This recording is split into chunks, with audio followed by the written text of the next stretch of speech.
My grandmother was inspiration for me to start photography, and also first person I photographed. I learned photography actually practicing taking photos of her.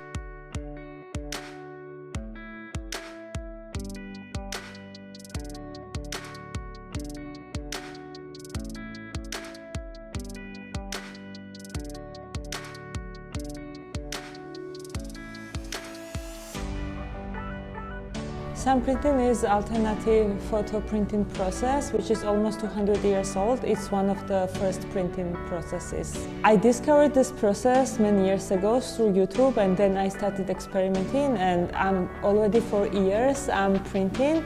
And then few people heard about it and they asked me to teach, and I realized that people don't know that this process exists. Because as photography developed, this process became less and less popular and slowly is dying out. So I want to keep it and teach as many people as possible, so we will keep this method. It's a really special process because it's first what I love in it is that it's very accessible. Anyone can do it at home. You don't need crazy chemical knowledge or crazy photo lab to do it. It can be done super easily in any conditions. And I love that it uses the nature power, the sunlight to produce prints. Sun printing uses two chemicals, potassium ferricyanide and ferric ammonium citrate.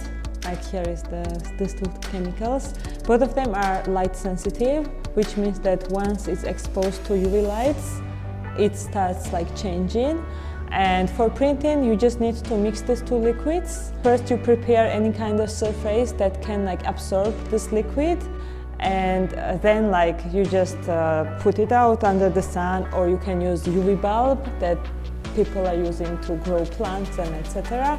And you have a print in 15 minutes.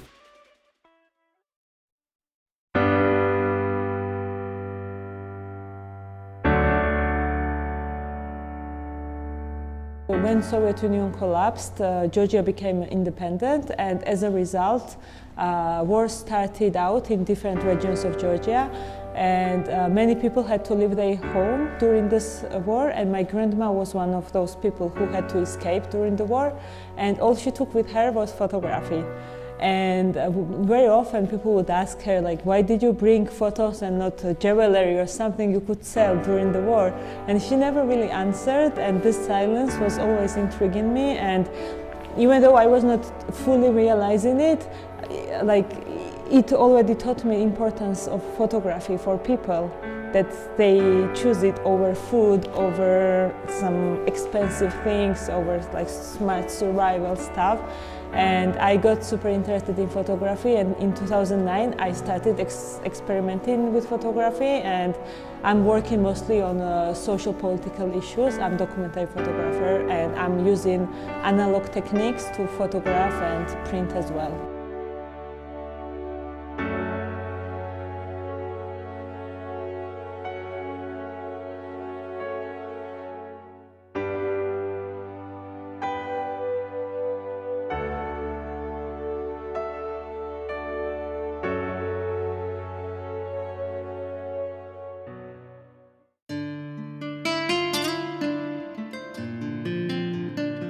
My grandma is from Abkhazia.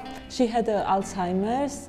Sometimes she would wake up and she was a kid. Sometimes she would wake up, she was thinking that she just gave birth. So she didn't know her age, and she was living in different memories.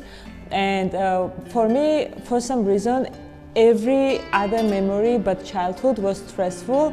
And when she thought she was a child, it was most peaceful time for her, and I started photographing her childhood, how she plays with the toys, how she interacts with things. And I have a photo series, one of my first photos, documenting her childhood.